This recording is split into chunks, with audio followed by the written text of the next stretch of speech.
Hey folks, Jimmy here, aka Palette of the Dead. Welcome back to the channel and welcome to another Getting Started with the Age of Sigmar video.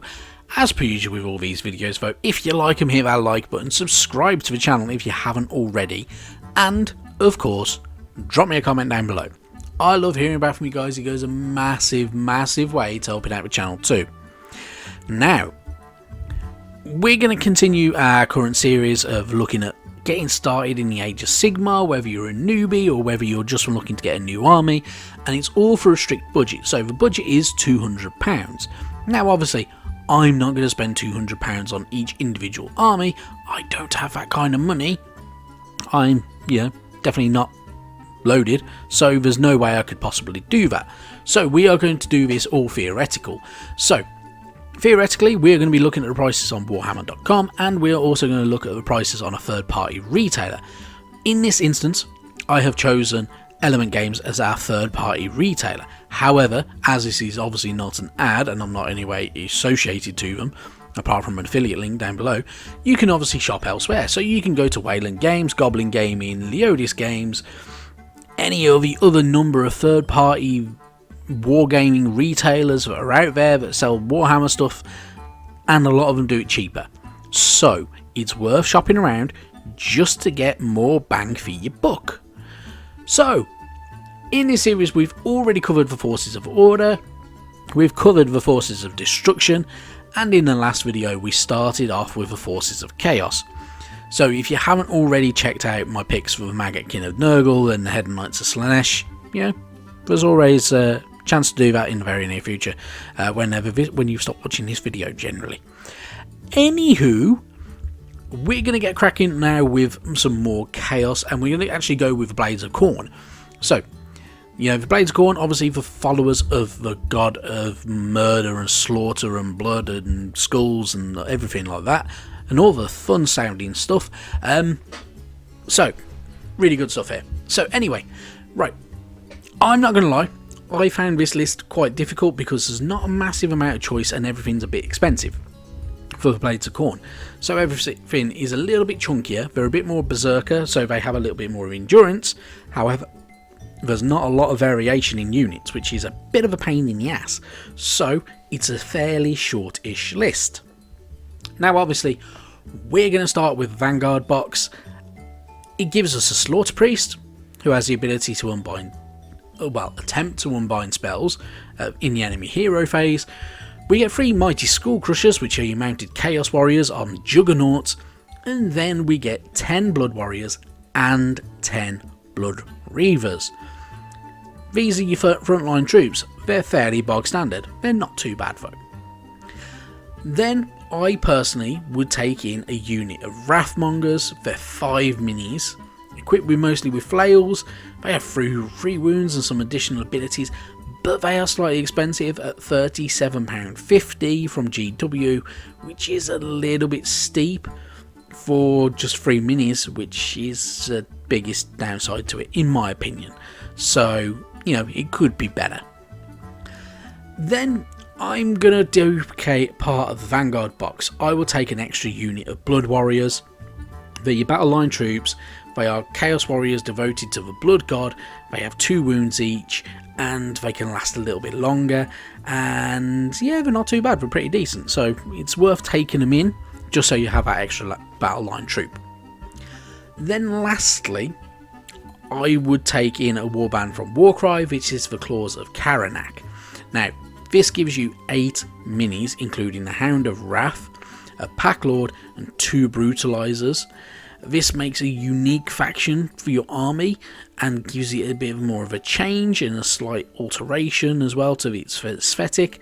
So it just adds up and works very nicely. So that's how I personally would go about doing this army. It's your choice though. If you did choose to follow this list though, this list comes in bang on £200 if you're buying it from GW. If you're buying it from a third party retailer, you're looking in the price of around about £176-ish. And it's an army that's worth 1040 points. It's a little bit low. It could be better.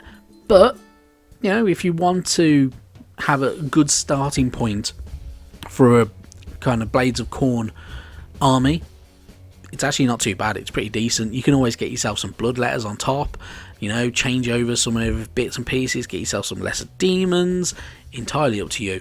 You can add some really big demons later on as well though, which is always really cool. Then we are going to move on to our second chaos faction for this video. So we're going to move on to the Disciples of Tzeentch, who are, you know, generally more regularly at odds with the supporters of Khorne than the supporters of Khorne are at odds with themselves. So let's begin in the usual place. So Vanguard box, you get a Magister on Disc of Tzeentch, you get 3 Screamers of Tzeentch, 3 Flamers of Tzeentch, you get 10 Zangors, and then you get 10 Karic Acolytes. These are your battle line troops, so you've got 2 units of battle line troops, and then you've got your extras.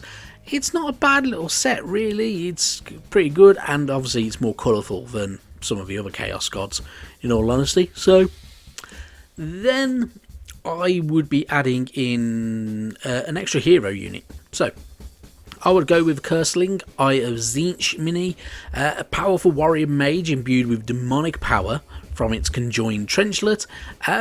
They're pretty cool. It's pretty decent. It's a bit odd looking. I do like the mini though. I think it's a really good looking mini, and yeah, it'll do you pretty decent on the battlefield as well. I'm absolutely sure of it. So why the hell wouldn't you?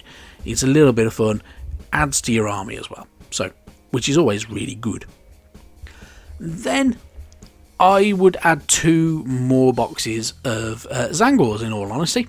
So £32.50 for each box gives you the Avian Beastman. You can use Zangors in a got a Beasts of Chaos army if you wanted to as well. So you have a little bit of a choice. You also have a choice of build, so you can have them with shields or with paired blades. It's up to you, so you can change some variation of how it works. But you know, that adds to your unit count and gives you a decent battle line as well. Then, in all honesty, lastly, I'm going to add something slightly different. I'm going to add some of the lesser demons of Tzeentch in the shape of the Blue Horrors of Tzeentch. So, Blue Horrors, pretty weird looking, pretty nifty looking, and when they die, they split into their 2 smaller counterparts, and yeah, they're a little bit funnier, so it's a little bit interesting. So I have a unique ability to do that, so pretty good going. Now, if you were to buy this army from GW, you're talking another one, it's bang on £200. If you were going to go to a third party, around about £170 mark, which is also really, really good. It's a decent points total, in all honesty, as well. It's 1,450 points, which is very, very, very good. So you're getting a lot of minis for your money, and they have a really good value, and you're almost competitive straight from the off from £200. So why wouldn't you, in all honesty? It adds up, it works pretty well, so have at it. Now, that is it. So if you were going to buy either of these armies, you do have alternate options to get later on. So if you want to add to either army, you have big demons that you can choose to add into them. Both are really cool. So whether you're getting a bloodlet, whether you're getting the kind of the bigger demons of Khorne, or if you're going to get a Lord of Change or anything like that, you've got some awesome scope of minis to pick out from. But yeah, really good stuff. Now, that is it for this video. So, as I say, if you like them, hit the like video, hit the like button, subscribe and all that good stuff. Anyway, I am going to get going. Thank you very, very much for watching. I will see you sometime soon. Bye bye now.